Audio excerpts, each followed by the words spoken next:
My name is Ronan Valori, and I'm introducing the third session this morning on the second GIEQs Day, and we're really talking on this occasion to avoid mistakes. So this is all about prevention, planning, anticipation.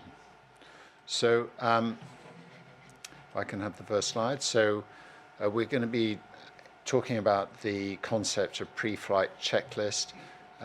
We're going to be reviewing a universal bleeding algorithm, recognizing early cues of perforation.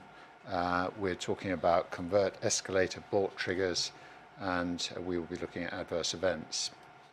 Now we have, as with every session, a quiz question, and I'll read it out. During an EMR, a brisk bleed obscures the field. According to the universal bleeding algorithm taught in this session, what is the first step after announcing the bleed?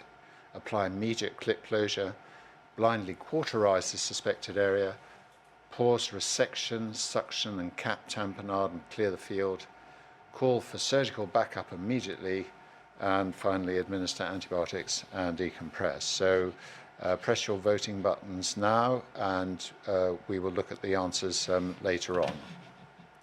So I'm going to just go back. Can I go back? Sorry.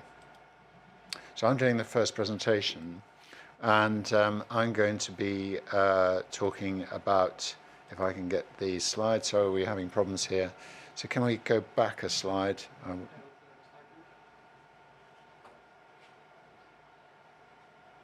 So I'll control the slides. I think different people are controlling the slides here.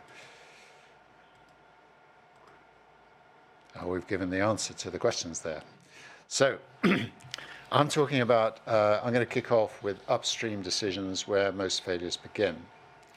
And I think a lot of problems occur with the way we schedule patients. And what used to happen in the past is the booking team thought, well, a colon is a colon, an OGD is a OGD, a flexible sigmoid is a flexible sigmoid, and there's not much more to it.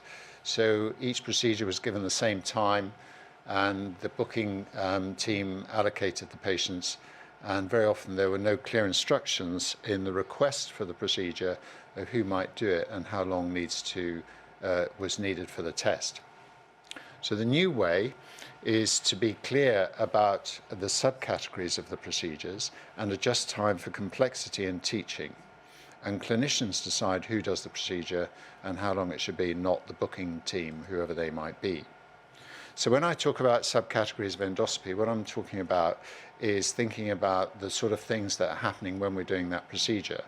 And you see some examples on the left for upper GI and some examples on the right for lower GI.